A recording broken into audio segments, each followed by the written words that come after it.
2 weeks ago, I showed you some cool things that Lightroom is now able to do in terms of masking, which should make your job of dodging and burning, lightening and darkening and doing certain localized selections in your photographs much easier.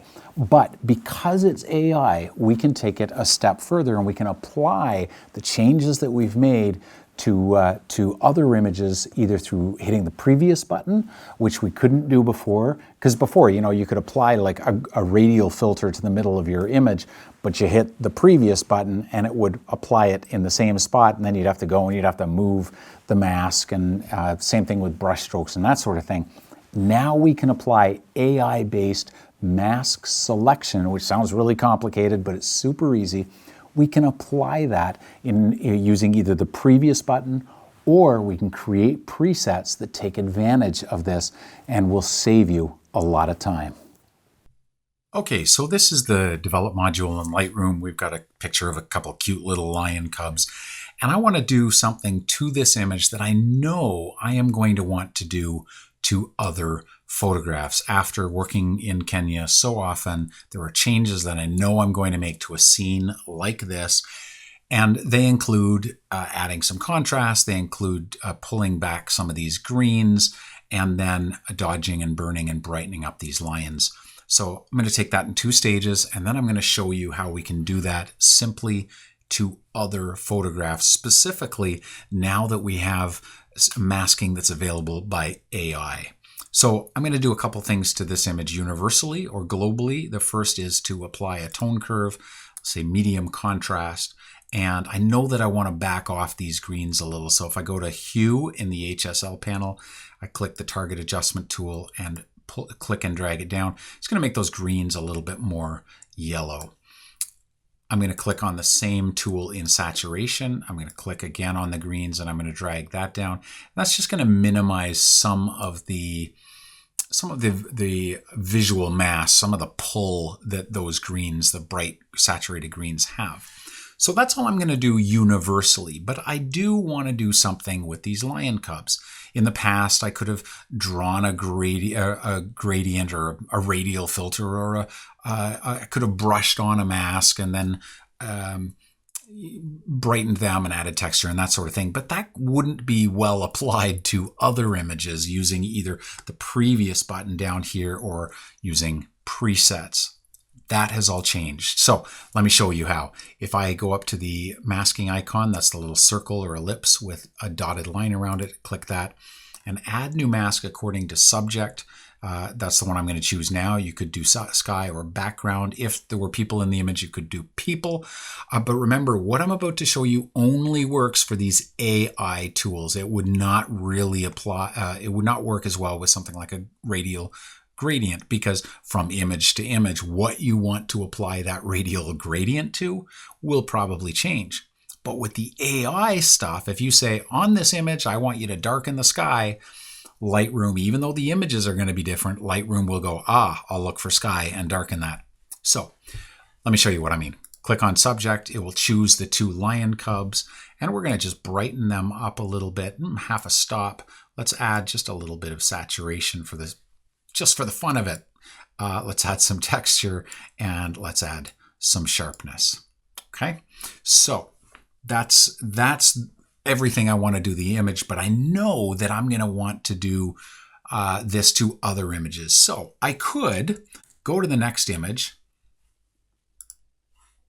and click the previous button, and that will do all of the changes. It'll do all the universal or global changes, and it will apply a mask to the lion cub, or specifically to what it believes is the subject, and it will apply the exposure, the texture, the sharpness, and a little bit of saturation that I asked for.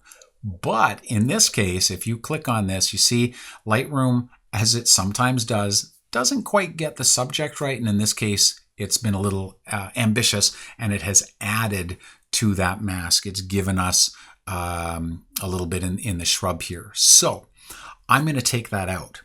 However, if I go subtract from mask with brush and I paint that out, if I make, because I want to show you how to make this into a preset, if I make this, everything I've done right now into a preset, it will not only bake into the preset your select according to subject, but it will bake into the preset the subtracted brush strokes. And for a preset, you probably don't want that. So for now, let's get rid of that and let me show you the preset. So if you want to make a preset out of everything we've just done that you can just apply whenever you open Lightroom,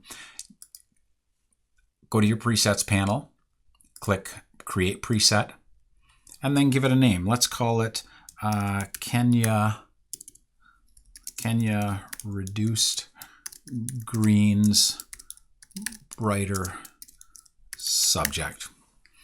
Now I'm going to put it into the user presets group because that's the only choice it gives me. What I am not going to do is click check all and be done with it. The reason I'm going to be very picky about what I add to this preset is because if you check all, and let's say you've done some work on the image and then you click on this preset, it's going to apply things you don't necessarily want applied. It's going to change things. For example, any work you've done in lens corrections or transformation or adding post-crop vignette, it'll get overwritten. So I will check none, and then I will go and apply only the things that I changed initially. In this case, I added a medium contrast tone curve. I did some work in the HSL color panel, and then I did some work in masking. And there's only one mask, and I wanted to apply that. If you had created 3 masks, you could actually say, oh, you know what? I had a second mask where I brushed in a thing, or I added a radial gradient. I don't want to include that. You just want to include mask 1 and 3. You would be able to select that. And now you hit create. Now, the beautiful thing about this is now when I go to the next image, or 2 weeks from now, or a month from now, I am working on images similar to this. All of that work is can be applied with one click. See how I mouse over it and it immediately gives me a preview? It immediately gives me the universal global changes and applies the mask. Now remember, from image to image, Lightroom it's not applying a mask to lions because it's not that smart yet. It's applying a mask to what it believes is the subject. So from image to image, you're going to want to go and just double check that what Lightroom has done is in fact what you want it to do. And now is the time on that next image where you're going to go, you know what, it overdid things. Let's get rid of the masking here or down here. From image to image, you're going to apply the preset, but then you're going to check on Lightroom's work and subtract what you need to. And then, of course, you can do your other universal work. Because I've brightened this lion cub up, he's a little hot, so I'm going to go down and I could, in the highlights for the whole image, I could pull the highlights down, or just go up into that mask. That mask is selected into that mask, and only on the subject pull down my highlights or my whites. And now you've got a preset that you can apply to other photographs, and you could collect. You see, I've got a few kind of going here.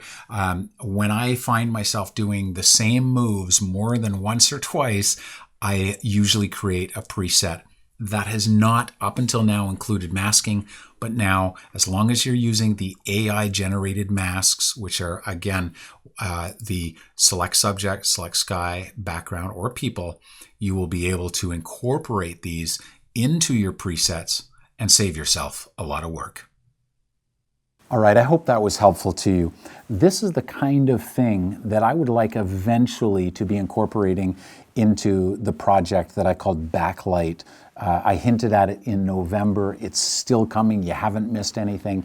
But this was my way of kind of experimenting with a couple of things, as well as teaching you some things I'm really excited about. If you like this kind of content, drop me a note in the comments below. And if you have questions about anything, whether it's Lightroom or anything that you think might be a good fit for me teaching in this kind of format, I'd love to hear that as well. So if you've got questions about Lightroom or how to do a certain thing, drop it in the comments below, and I'll do what I can to serve you. Thank you so much for joining me. We'll see you next time.